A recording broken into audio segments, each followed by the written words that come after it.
बिस्मिल्लाहिर्रहमानिर्रहीम। अस्सलाम वालेकुम स्टूडेंट्स, मैं हूं वाजिद अली कंबो, आपका chemistry teacher. Student second year chemistry chapter 14 और आज हम पढ़ रहे हैं पॉलीमराइजेशन प्रोसेस। तो ये हम आगाज़ करते हैं। My dear student, polymerization process यानी पॉलीमर्स फॉर्मेशन, वो जो प्रोसेस है इसको आज हम स्टडी करने जा रहे हैं। पहले मैं आगाज़ करूँगा एक बहुत बड़े नाम से, Wallace Hume Carothers, W.H. Carothers. He was famous American chemist and inventor and the leader of DuPont Institute. बहुत बड़ा नाम है W.H. Carother का। Student 1929 he suggested classification of polymerization process into two types on the basis of the way monomers combine together. और ये जो W.H. Carother है, W.H. Carother, the inventor of many useful polymers like that of nylon, 6,6, polyester and many more. ये जो तमाम जो revolution है polymerisation का, इसके पीछे अगर मैं एक आदमी का नाम लूँगा ना तो वो यही कैरोथर है। ये जो कैरोथर है ये हमारे पास डुपॉन्ट इंस्टीट्यूट उसका लीडर था और ये पॉलीमराइजेशन प्रोसेस सारे के सारे इसने ही इंट्रोड्यूस करवाए थे। माय डियर स्टूडेंट, ये जो कैरोथर है 1929 में इसने पॉलीमराइजेशन प्रोसेस को दो टाइप्स में क्लासिफाई किया, एक एडिशन पॉलीमराइजेशन और दूसरा कंडेंसेशन पॉलीमराइजेशन।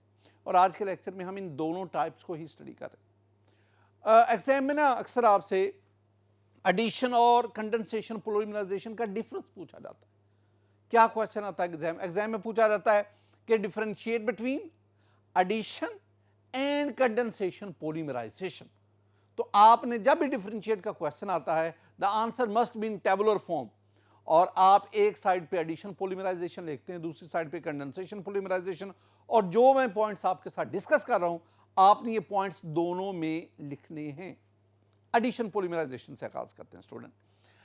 आपको एडिशन पॉलीमराइजेशन की definition, very simple definition. Addition polymerization की डेफिनेशन क्या है?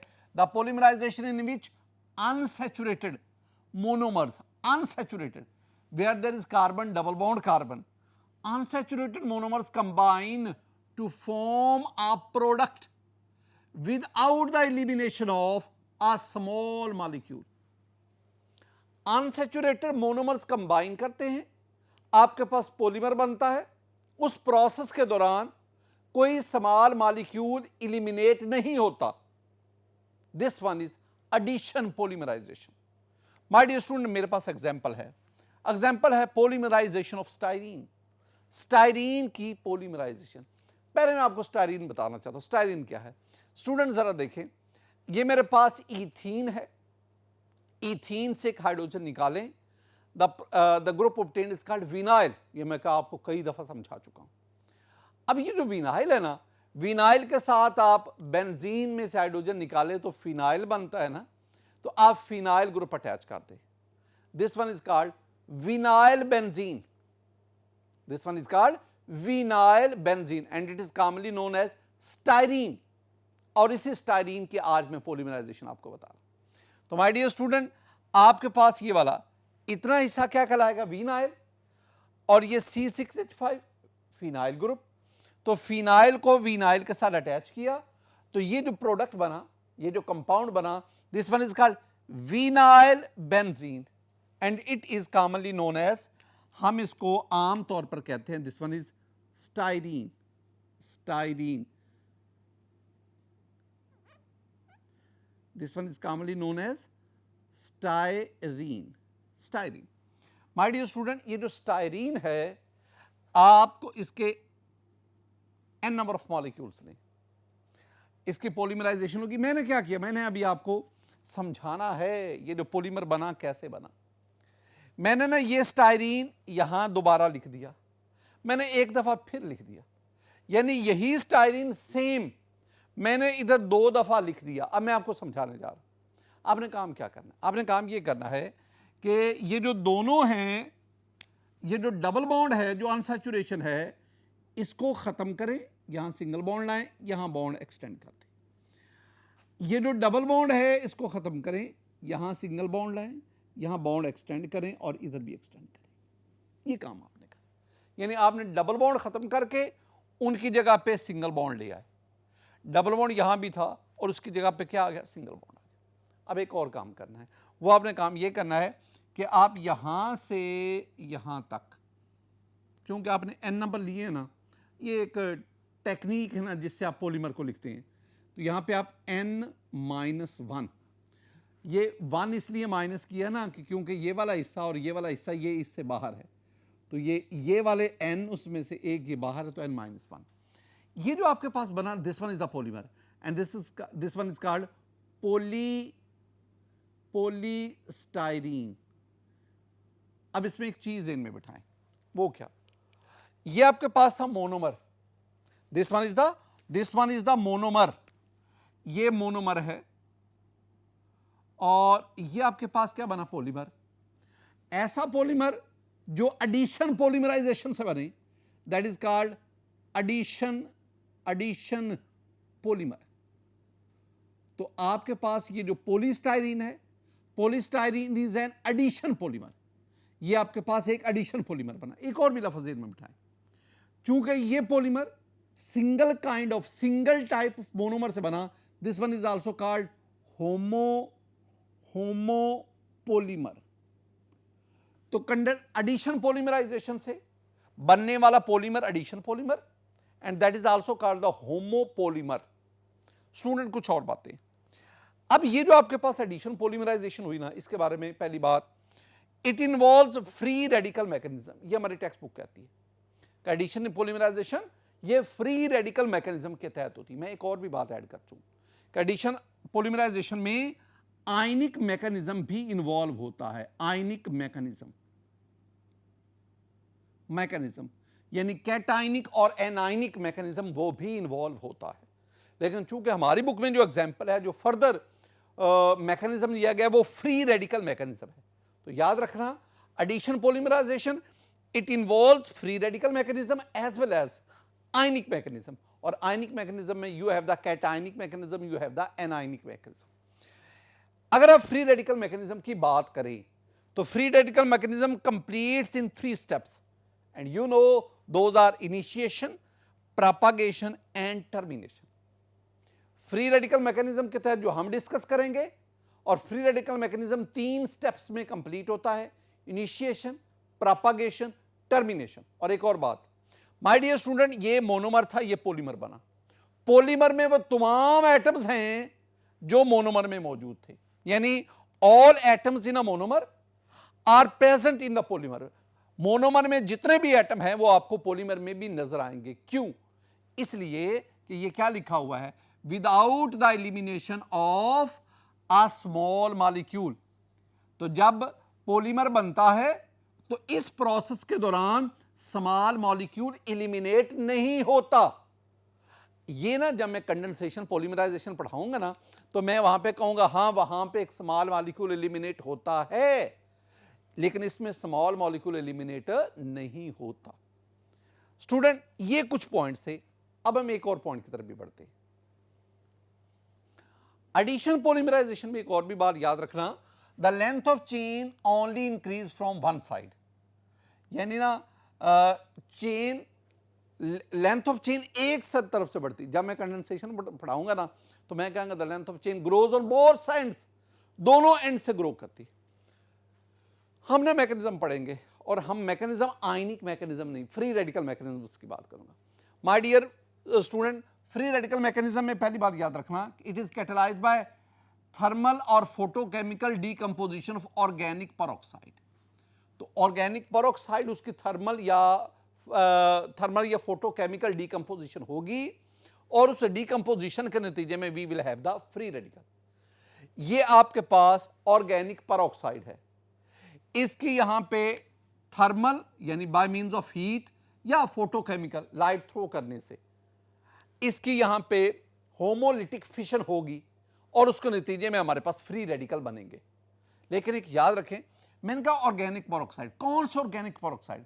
आमतौर पर जो ऑर्गेनिक पेरोक्साइड लिए जाते हैं ना, वो होते हैं बेंजोइल, बेंजोइल और टर्शरी ब्यूटाइल परऑक्साइड, ये आमतौर पर यूज होते हैं। आप जरा ना बेंजोइल को देखें, my dear student, this one is the benzoyl peroxide. और अगर आप ये ले लेंगे, now this one is the tertiary butyl peroxide, tertiary butyl peroxide. ये दोनों जो हैं, बेंजाइल परऑक्साइड या टर्शरी, ये दोनों एक्सीलेंट कंपाउंड हैं जो हमें फ्री रेडिकल प्रोवाइड करते हैं। अब ना स्टेप्स कौन कौन से, इनिशिएशन, प्रोपागेशन और फिर टर्मिनेशन। इनिशिएशन में क्या होगा, ये आपके पास ना कैटालिस्ट है, ये कैटालिस्ट है जो हमें, ये ऑर्गेनिक परऑक्साइड है, ऑर्गेनिक पर। मैंने क्या कहा, अगर आप इस R की जगह पे फिनाइल ग्रुप लगा दें, C6H5 फिनाइल ग्रुप, अगर R की जगह पे C6H5 लगा दें, फिनाइल ग्रुप लगा लें, then it will be called the benzoyl peroxide. लेकिन अगर आप R की जगह पे टर्शरी ब्यूटाइल ग्रुप लगा दें, then it will be called the tertiary butyl peroxide. अब होता क्या है, जब आप इसको हीट करते हैं या अल्ट्रावायलेट रेडिएशन इस पर थ्रो करते हैं, ये दोनों जो ऑक्सीजन हैं, ये दोनों ऑक्सीजन, इसके दरमियान ये बॉन्ड है, ये दो इलेक्ट्रॉन से बना, इस बॉन्ड की यहां पे होमोलिटिक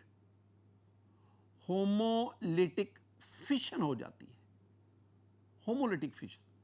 ये इलेक्ट्रॉन इसके पास गया, ये इलेक्ट्रॉन इसके पास गया, इसका मतलब है ये मेरे पास क्या बनेगा, ये मेरे पास बनेगा R C double bond R C double bond O, और O के पास एक अनपेड इलेक्ट्रॉन है। बिल्कुल इसी तरह R C double bond O और O के पास क्या है, अनपेड इलेक्ट्रॉन। आपके पास ये दो फ्री रेडिकल बने। This one is highly unstable, unstable, ये अनस्टेबल हैं, हाईली अनस्टेबल। अब क्या होगा, इसमें फर्दर रीअरेंजमेंट होगी। मैंने इन दोनों को यहां पे लिख दिया। अब पहले गौर से देखना माय डियर स्टूडेंट, होता भला क्या है कि ये कार्बन और ये R का जो कार्बन है, उनके दरमियान ये बॉन्ड है, बॉन्ड मीन ये दो इलेक्ट्रॉन है। ऑक्सीजन अपना ये इलेक्ट्रॉन यहां इन्वेस्ट करेगा। अब कार्बन से कहेगा, कार्बन इन दो में से अपना ये इलेक्ट्रॉन यहां इन्वेस्ट करेगा। इसका मतलब है कार्बन और ऑक्सीजन के दरमियान यहां पे सिंगल बॉन्ड था, एक ये इलेक्ट्रॉन एक ये इलेक्ट्रॉन, इनके आने की वजह से यहां पे एक और बॉन्ड बन गया, डबल बॉन्ड हो गया, ये यहां से होमोलिटिक फिशन होगी। अब ये C डबल बॉन्ड हो, this one is the carbon dioxide, और ये इलेक्ट्रॉन इसके पास चला गया, तो ये आपके पास एक फ्री रेडिकल बना, ये फ्री रेडिकल बना, और साथ आपके पास कार्बन डाइऑक्साइड CO2 बना। अब स्टूडेंट, ये गैस है, ये इवॉल्व होगी। जब ये आप दो लेते हैं तो इसका मतलब आपके पास दो फ्री रेडिकल बने और दो कार्बन डाइऑक्साइड के मॉलिक्यूल आपके पास हासिल हुए, ये बना। अब this one is the initiation. इस इनिशिएशन में जो चीज बनी उसको जरा गौर से देखें। हमारे पास ऑर्गेनिक परऑक्साइड था, इसकी थर्मल या फोटोलिटिक फिशन हुई, उसके नतीजे में आपके पास ये अनस्टेबल इंटरमीडिएट बना, और फिर उससे आपके पास ये फ्री रेडिकल बना। हम इस परऑक्साइड कैटलिस्ट से ये फ्री रेडिकल ही लेना चाहते हैं, ये हमें फ्री रेडिकल चाहिए। अब प्रोपगेशन में क्या होगा, ये फ्री रेडिकल है and this one is the molecule of styrene, ये विनाइल बेंजीन जिसे हमने अभी स्टाइरीन पढ़ा। अब क्या होगा, ये अपना एक इलेक्ट्रॉन इन्वेस्ट करेगा, ये अपना इलेक्ट्रॉन ये इन्वेस्ट करेगा। अब ये दोनों कार्बन के दरमियान ये पाई इलेक्ट्रॉन है, पाई बॉन्ड है, पाई बॉन्ड में दो इलेक्ट्रॉन है, एक इस कार्बन का एक इस कार्बन का। अब ये कार्बन क्या करेगा, ये कार्बन अपना इलेक्ट्रॉन इधर इन्वेस्ट करेगा और ये इलेक्ट्रॉन इस कार्बन के पास। ये बड़ी गौर से सुनने वाली बातें, समझने वाली बातें। अब क्या होगा, अब इस कार्बन के और इस R के दरमियान यहां पे दो इलेक्ट्रॉन आ गए और वो दो इलेक्ट्रॉन इस कार्बन और R के दरमियान बॉन्ड का बायस बने। ये जो इलेक्ट्रॉन है ये इस कार्बन के ऊपर चला गया, अनपेड इलेक्ट्रॉन, और यूं आपके पास प्रोडक्ट क्या बना, प्रोडक्ट आपके पास बना R। अब इस R ने इसके साथ बॉन्ड बना लिया, बॉन्ड CH2। अब वो पहले डबल बॉन्ड था, अब वो सिंगल बॉन्ड रह गया CH, और इस कार्बन के पास अनपेड इलेक्ट्रॉन चला गया और नीचे वही C6H5 आपके पास बना। ये एक और फ्री रेडिकल बना। अब ये फ्री रेडिकल क्या करेगा, ये फ्री रेडिकल एक और स्टाइरीन मॉलिक्यूल उस पर अटैक करेगा। कैसे, ये देखिए माय डियर स्टूडेंट, इस स्टेप में जो हमारे पास फ्री रेडिकल बना, अब यही फ्री रेडिकल मैंने लिखा है। अब ये फ्री रेडिकल एक और स्टाइरीन मॉलिक्यूल, बिल्कुल स्ट्रैटेजी जो आपने पीछे जरा देखो, स्ट्रैटेजी क्या है, ये जो फ्री रेडिकल है ये अपना इलेक्ट्रॉन यहां इन्वेस्ट करेगा। अब इस कार्बन के दरमियान ये पाई बॉन्ड, 2 इलेक्ट्रॉन, ये इलेक्ट्रॉन इसका, ये कार्बन अपना इलेक्ट्रॉन यहां इन्वेस्ट करेगा। अब इस कार्बन के और इस कार्बन के दरमियान यहां 2 इलेक्ट्रॉन आ गए, शेयर्ड इलेक्ट्रॉन पेयर आ गया, जो दोनों कार्बन के दरमियान कोवलेंट बॉन्ड का बायस बना। ये इलेक्ट्रॉन यहां से इस कार्बन के पास चला गया। ये अब आपके पास क्या बना, आपके पास ये बना, जहां चेंज आती है ना ऑर्गेनिक केमिस्ट्री मैकेनिज्म में, याद रखा करो, जहां चेंज आती है सिर्फ वहीं पे चेंज करो। आपके पास ये बना R के बाद आपके पास CH2, ये मैंने ऐसा लिखा, ये CH, इसके नीचे C6H5 फिनाइल ग्रुप है। अब इस कार्बन का और इस CH2 वाले कार्बन का ये बॉन्ड बन गया, CH2 ये, और इसका आगे ये डबल बॉन्ड अब सिंगल बॉन्ड रह गया, ये आ गया जी CH, और नीचे आपके पास C6H5। एक अहम चीज़ वो ये है कि इस कार्बन के पास इसका ये इलेक्ट्रॉन आ गया, ये अनपिड, ये एक और आपके पास फ्री रेडिकल बना। अब ये जो फ्री रेडिकल है ये मजीद आगे एक और स्टाइरीन पे, वो साथ इस तरह होता क्या जाएगा कि ये फ्री रेडिकल अपने साथ और स्टाइरीन साथ अटैच करता जाएगा, और यूं इस साइड पर, एक साइड पर कार्बन चेन की लेंथ उसमें इजाफा होता है, ग्रो करती जाएगी, बढ़ती जाएगी, इंक्रीज ग्रो करती जाएगी। एंड पे मैं अब इसको वाइंड अप भी करना है ना माय डियर स्टूडेंट, जो इतना ही आगे ग्रो करते करते इतने हिस्से को मैंने ये लिख दिया, ये मैंने ना ये लेके एन लगा दिया, I mean a large number of such repeating unit यहां पे अटैच है। अब आपके पास ये एक फ्री रेडिकल बना, ये फ्री रेडिकल कहां से आया, ये देखो आपके पास कितने R फ्री रेडिकल थे, 2, एक का आगे इस्तेमाल हो गया, एक अभी पड़ा हुआ है। वो जो फ्री रेडिकल है वो अब अपना इलेक्ट्रॉन इन्वेस्ट करेगा, ये अपना इलेक्ट्रॉन इन्वेस्ट करेगा, ब्रांच क्लोजिंग हो आगे, वो चेन क्लोजिंग हो रही है। अब क्या होगा, जहां पे चेंज आई मैं बार बार कहता हूं, सिर्फ उसको मेंशन करो, R के बाद ये बॉन्ड CH2 CH, नीचे आपके पास C6H5, और इधर भी, और बाहर आपके पास जी ये N, और इधर आपके पास ये R आ गया। अब ये आपके पास this one is final product, ये आपके फाइनल प्रोडक्ट बना, और this product, this one is called polystyrene, इसको हम पॉलीस्टाइरीन कहते हैं। और ये जो मैकेनिज्म मैंने आपके साथ डिस्कस किया, this one is the free radical mechanism. My dear student, हम दूसरी टाइप पे जाते हैं, दैट इज कंडेंसेशन पॉलीमराइजेशन। आपने ना जो अभी एडिशन पॉलीमराइजेशन पढ़ी है ना, उसके लिए मैंने आपको 6-7 पॉइंट्स आपके साथ शेयर किए, आपको वो फिंगर टिप्स पे होने चाहिए, उनको अच्छी तरह याद कर लें। जब भी केमिस्ट्री याद किया करो ना, तो केमिस्ट्री कंपैरिजन से याद किया करो। एडिशन पॉलीमराइजेशन हो गई, याद कर लिया, कंसेप्चुअली क्लियर हो गए, अब आप उसको बुनियाद बनाकर आप कंडेंसेशन पॉलीमराइजेशन की तरफ बढ़ते। डेफिनेशन उससे मिलती जुलती, the polymerization in which monomers having functional group combined to give a product, यानी ऐसे मोनोमर जिनके पास फंक्शनल ग्रुप है। उधर हमने कहा था अनसैचुरेटेड मोनोमर, जब हमने एडिशन पॉलीमराइजेशन कहा था तो वहां मैंने कहा था unsaturated monomer combined to give a product. यहां मैं कह रहा हूं monomers having the functional group, उधर अनसैचुरेटेड मोनोमर, और इधर monomers having the functional group combined to form a with the elimination of small molecule, उधर था without, इधर है with the elimination, यानी इसके दौरान आपके पास प्रोडक्ट मेन प्रोडक्ट जिसे हम पॉलीमर कहते हैं, उसके साथ साथ एक बाइड प्रोडक्ट भी बनेगा, एक स्मॉल प्रोडक्ट भी आ सकता है, और वो वाटर भी हो सकता है, मिथाइल अल्कोहल भी हो सकता है। And this polymerization process called condensation polymerization. क्या कहलाएगा? Condensation polymerisation. 2-3 बातें याद रखें। पहली बात, कंडेंसेशन पॉलीमराइजेशन के नतीजे में जो पॉलीमर बनता है, that polymer is called condensation polymer. और उधर एडिशन पॉलीमराइजेशन में जो पॉलीमर बना था, एडिशन पॉलीमर।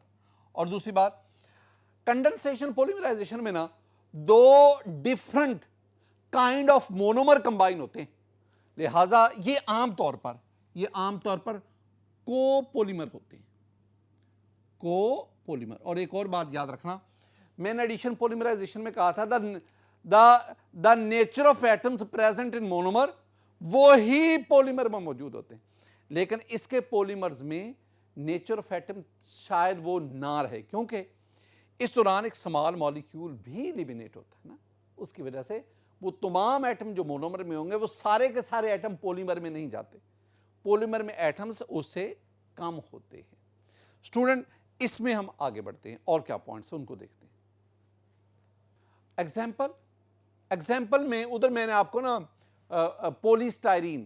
स्टाइरीन की पॉलीमराइजेशन से पॉलीस्टाइरीन, और यहां पे हम क्या कर रहे हैं, हम यहां पे पॉलीएस्टर फॉर्मेशन की तरफ आते हैं। एक एक लफ्ज आपको समझाता हूं, जरा गौर से देखना। माय डियर स्टूडेंट, मैंने ना 2 मुख्तलिफ मोनोमर्स लिए।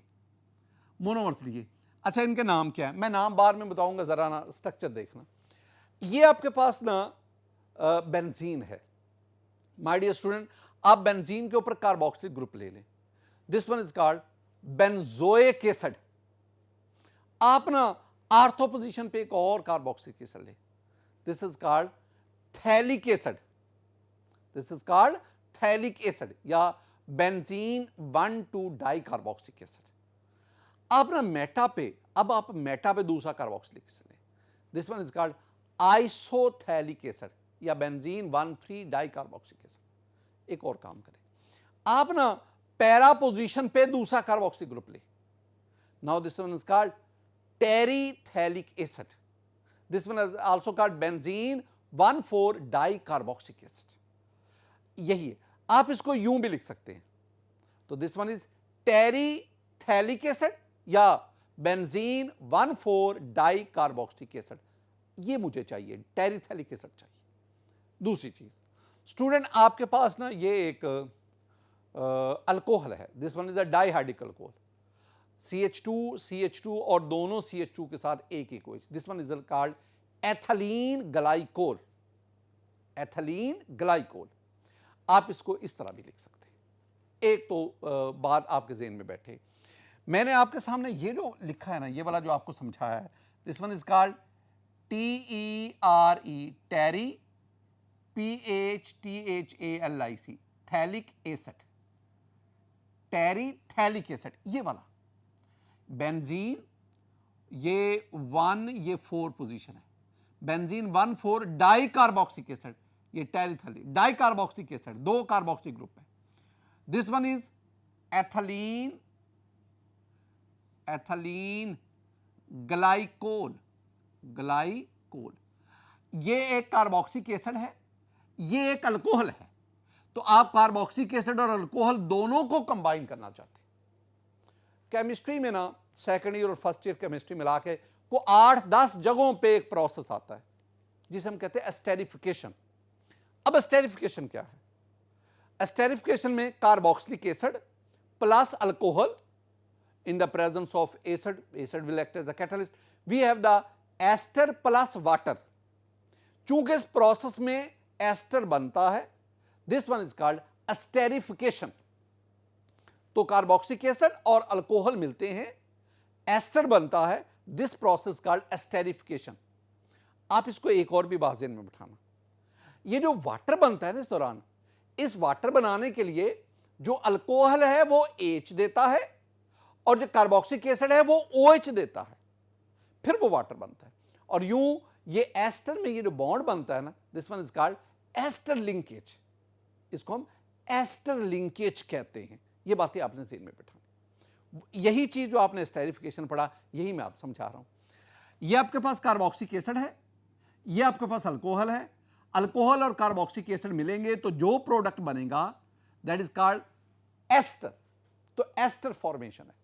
अब जरा गौर से सुनना, मैंने ये टेरिथैलिक एसिड और एथिलीन ग्लाइकोल ये दोनों मोनोमर्स हैं, इनकी n नंबर लिए, बहुत बड़ी तादाद में इनको लिया।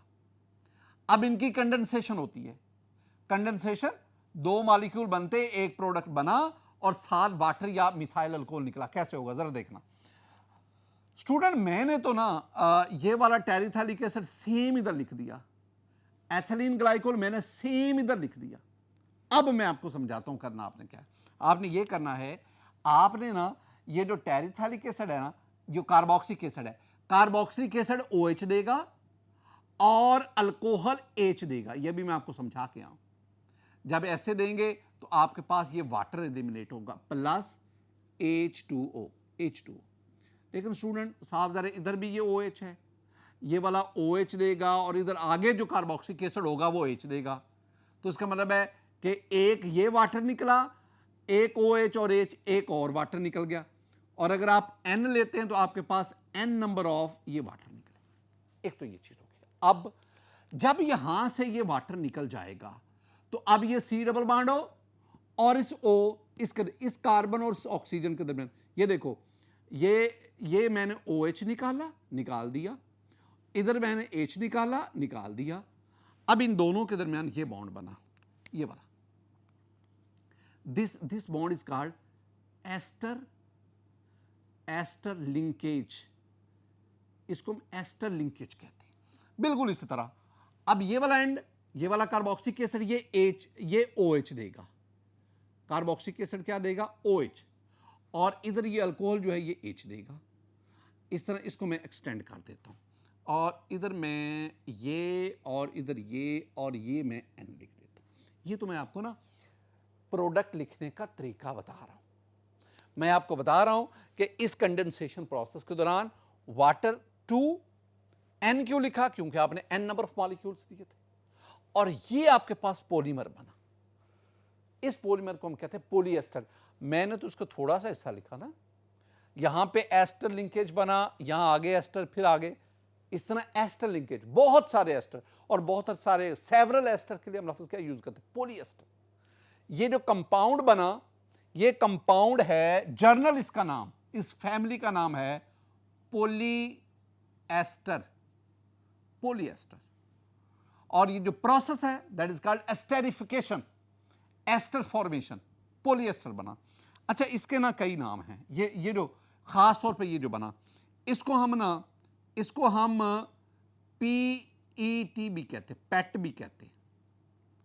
इसे हम ना टेरिलीन भी कहते हैं, टेरिलीन। इसे हम ना डेक्रॉन भी कहते हैं, डेक्रॉन। अच्छा, हर एक लफ्ज की ना, इसे ना लेवसोन भी कहते हैं, LAVSN, लेवसोन, ये भी कहते हैं। मुख्तलिफ इसके नाम है। अच्छा, अब हर एक नाम की रीजन देखना। PET का मतलब क्या है? PET का मतलब है, P से पोली, आगे ये ब्रैकेट डालेंगे, एथिलीन टेरिथैलेट,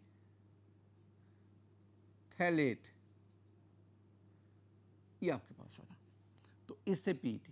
अच्छा, टेरिलीन क्यों कहते हैं? ये दो अल्फाज है, टर और YLEN, टरलीन। हम टेरिलीन इसको बोल देते हैं। अच्छा, टर कहां से है? ये देखो, ये आपके पास है टर, TER, और ये YLEN, ये आपके पास YLEN। तो चूंकि ये दो मोनोमर मिलकर इसको बना रहे हैं, तो ये टर और लीन इसको मिलाएं तो क्या बना? टेरिलीन। इसको ना डेक्रॉन भी कहते हैं, डेक्रॉन। अब याद रखना कि UK में, इंग्लैंड में हम इसे टेरिलीन कहते हैं, इसको टेरिलीन कहते हैं। USA, अमेरिका में हम इसे डेक्रॉन कहते हैं।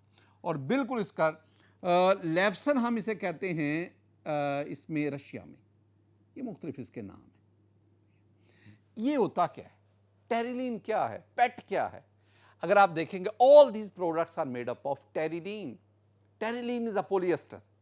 ये फाइबर की फॉर्म में होता है, धागे की फॉर्म में होता है, और इससे आप मुख्तलिफ किस्म के प्रोडक्ट बनाते हैं। ये सारे के सारे प्रोडक्ट जो हैं ये टेरिलीन से बने हुए हैं। और टेरिलीन को सबसे पहले किसने इन्वेंट किया था? इसी WH कैरोथर ने, जो कि डी पॉन्ट उसमें ये उसका टीम का हेड था, लीडर था। माय डियर स्टूडेंट, ये जो मैंने आपको समझाया था, इसमें ना सिर्फ मैंने आपको टेरिलीन या डेक्रॉन इसकी जो है फॉर्मेशन बताई, बल्कि इसमें मैंने आपको यह भी बताया कि ये वाला जो प्रोसेस है, no free radical mechanism, it takes place in a single step. और ये जो चेन ग्रोथ हुई, इधर भी चेन की ग्रोथ होती है, इधर भी चेन की ग्रोथ होती है, यानी चेन ग्रोथ जो है वो दोनों एंड से होती है। लेकिन एडिशन पॉलीमराइजेशन में हमने क्या पढ़ा था कि चेन ग्रोथ सिर्फ एक एंड से ही होती है। माय डियर स्टूडेंट, ये तमाम वो पॉइंट्स थे जो मैंने आपको एडिशन पॉलीमराइजेशन और कंडेंसेशन पॉलीमराइजेशन इसमें आपसे डिस्कस की। मेरी दुआ है कि अल्लाह ताला आप पर अपना फजल फरमाए, अल्लाह ताला आप पर अपना करम फरमाए। अस्सलामु अलैकुम व रहमतुल्लाह।